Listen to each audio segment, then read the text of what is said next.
Viewer discretion is advised. This archive contains disturbing material. The old hospital stood at the edge of town, buried in shadow and silence.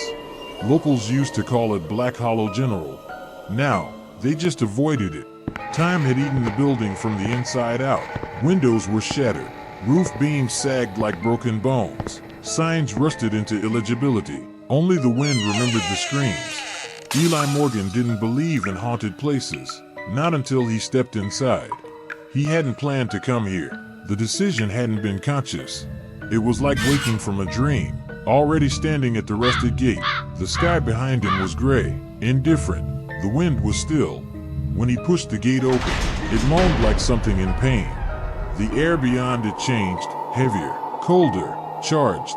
Each step forward felt slower than the last, like time was resisting him. The doors stood open, waiting. Inside, the darkness wasn't empty. It pressed against his skin.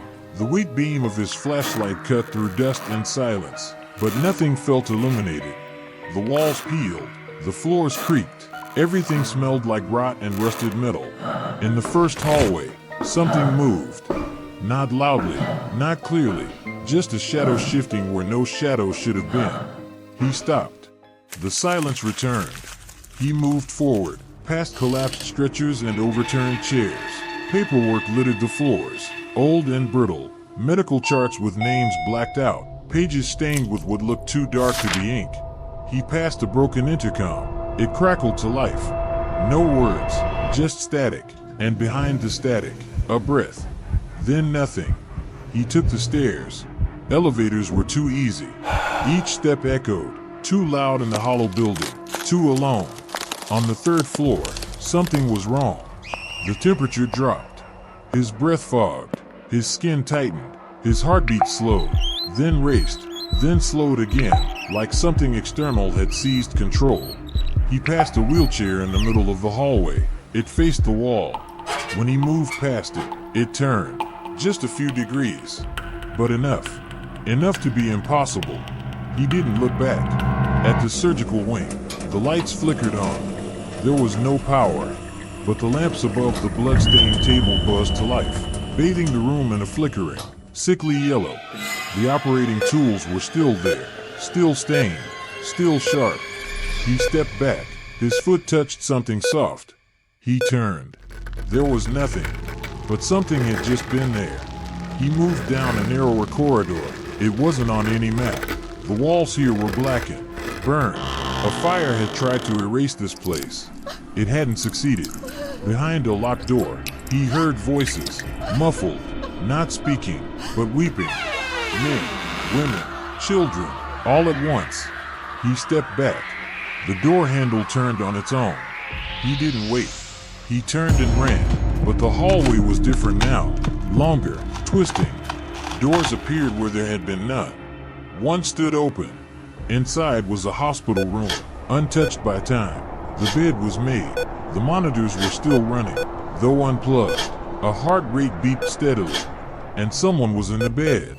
He stepped closer. The figure was under the covers, still, too still. When Eli pulled back the sheet, there was no body, just skin, an empty husk, folded, pale, dry. He stumbled back. The heart monitor flatlined. Then, from the corner of the room, something moved.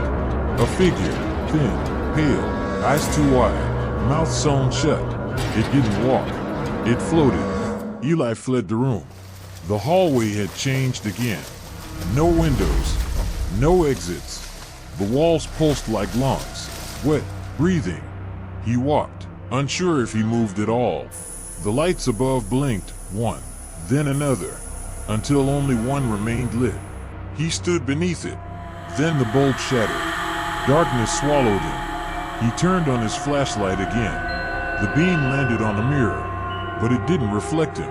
It reflected the hospital, as it was, alive, clean, bright. People walked the halls, doctors, nurses, patients. None of them had faces, just smooth, blank skin where features should have been. They turned toward him, in unison. Then everything blinked away.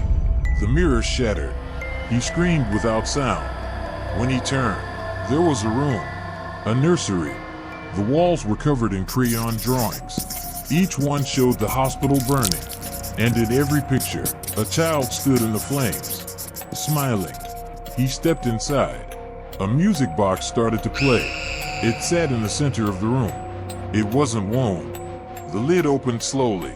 Inside was a human tooth, still bleeding. Behind him, laughter.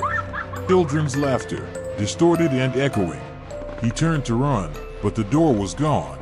The children stood there, pale, smiling, eyes black. "You came too late," one said. And then they were gone. He woke on the floor, alone. His flashlight dimmed. The whisper returned. One word, stay. The light died. And this time, he wasn't alone anymore. He is still watching.